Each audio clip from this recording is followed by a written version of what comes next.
do I really even need to say anything?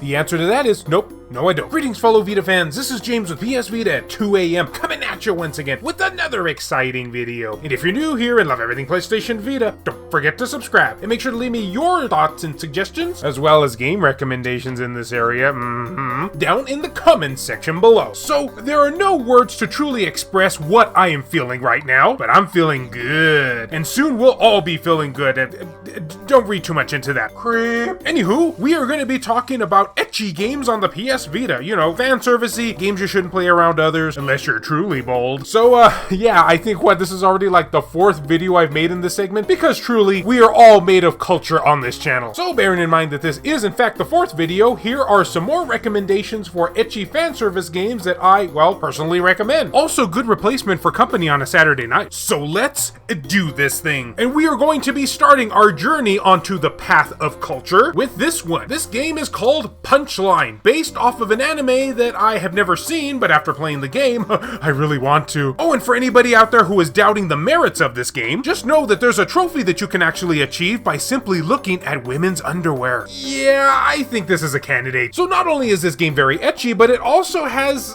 well, it's just weird. A weird game coming from Japan. Who would have ever saw that coming, right? So this plays out sort of like a 3D visual novel, but with actual puzzle solving implemented into it. It sort of kind of plays like NG or Deathmark, just a more, you know, raunchier version of those games. And we couldn't be more happy about that fact. So you play as a dude that dies and comes back as a ghost, and it's up to you to haunt a house full of girls. Sounds like my kind of plot. But do not worry, because as you are trying to solve said puzzles, you can also catch a glimpse of their underwear, but you may not want to do so because it'll pretty much end humanity. No, I'm not joking. That's literally what will happen in the game. Yeah, remember, like I said, Japan. But do not fear, you can at least stare into a few of them before the world ends. But hey, what a way to go. On a serious note here though, if you usually aren't into visual novels, this might be one that you may want to check out, just because it does have some fun humor in it, and it does get better during the second half of the game, where things get a little bit more in-depth and involved, and there's a lot more interactivity with it. Yeah, check it out. Or should I say, check them out. Oh, that was a spicy one.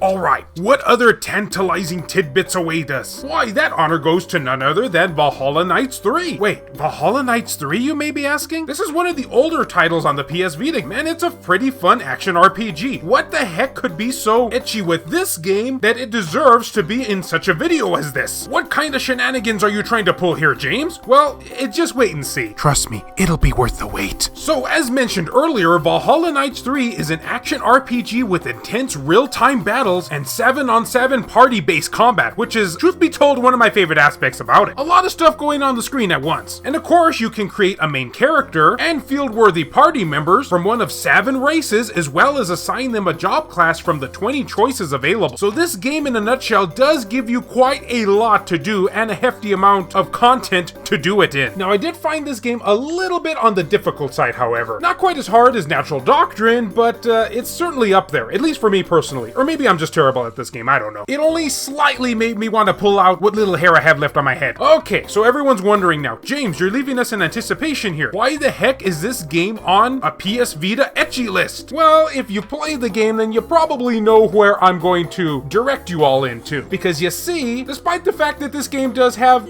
pretty well endowed women, I guess you can probably tell, it also has a mini game in there called Sexy Time.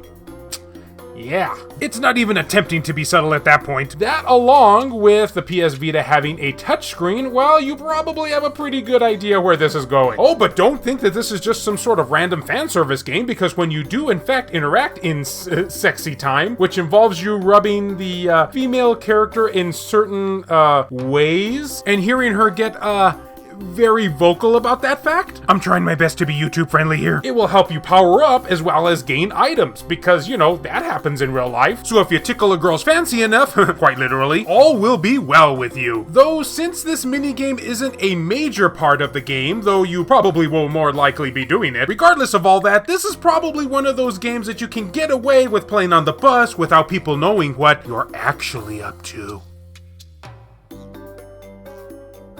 Hot diggity dog. Yeah, that's something I actually said. Let's move on to the next game. This is To Love Ru Battle Ecstasy. With a title like that, do I even need to mention where we're going with this? Well, all I can say is, if you thought you were going to be doing some rubbing in that last game, well, you ain't seen nothing yet. Okay, now before I tell you about the game's more, titillizing parts, let's talk about the actual gameplay here. And I don't mean that kind of gameplay. You take on the role of some random anime character. I don't know, I've never actually seen the real anime this comes from, but after playing the game, now I kind of want to. Yeah, I'm sensing a pattern here. He goes into these, like, I don't know, dreamlike dungeons or something like that, because I should mention at this point that this is in fact a Japanese import, and as far as I'm aware, I don't think an English fan patch exists for this.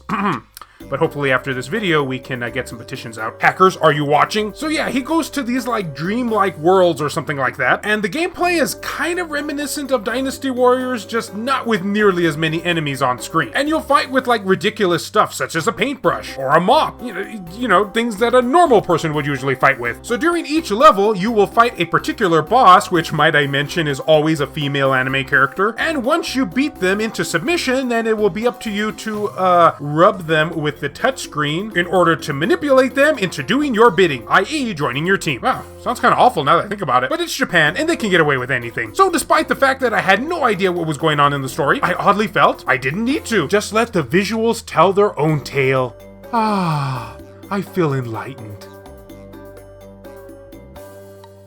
And also, I need to take a cold shower now. But while I'm doing that, I need you all to get busy in the comment section. What games do you recommend in this very, sophisticated list of PS Vita games? What are some of your favorite ecchi games on the Vita? What titles would you like to see in the next upcoming video, which will be video number 5? Because, you know, we're just sophisticated that way? Anyway, get a typing down below. And as always, fellow Vita fans, thank you so much for taking the time out of your day to watch this video. It really means a lot to me. Love you all, and I'll see you next time.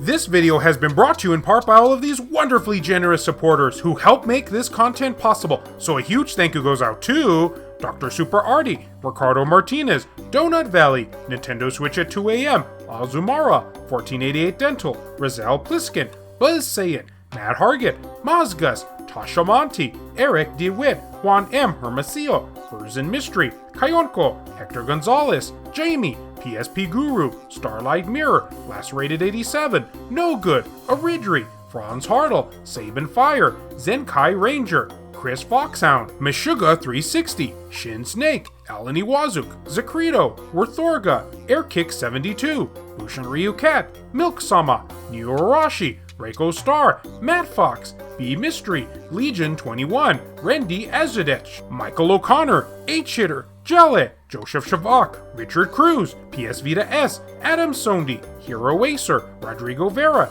Crazy Cat, Heston Joseph, Kevin Enright, Jared Hado, VG Legends, Clayman Malarkey, BMF, Sculpture Tugel TCG, Adam Thury, Per Sterner, Silica, JR, Kyle Brooks, Saul Ramirez, Phantom XRS, David Ray, Wendy K, Hemdall Imbert, Gutter Drums, and a big thank you to Michael Marchand, Thomas Cromet, and Drox13 for the recent outside donations. If you would be interested in supporting the channel and gaining access to a number of perks, including having your name featured on the end credits of these videos, or if you wish to remain anonymous, that can be provided too, then make sure to check the links down in the description below. I have numerous ways for you to do this down there. Can't support in this manner? Don't worry about it. I also have some affiliate links from both Amazon and PlayAsia for anyone who is interested in purchasing something from them. Basically, the way it works is so long as you use one of those links to just access their website, then anything you purchase afterwards, a small commission will go to help support this content at no extra cost to you, the consumer. I also have channel merchandise available, and of course, as always, likes and shares can help equally as much. Now, if you'll excuse me, after I take my oh-so-cold shower, I'm gonna go play more sexy time on Valhalla Knights 3. Yeah, I know, I never learn.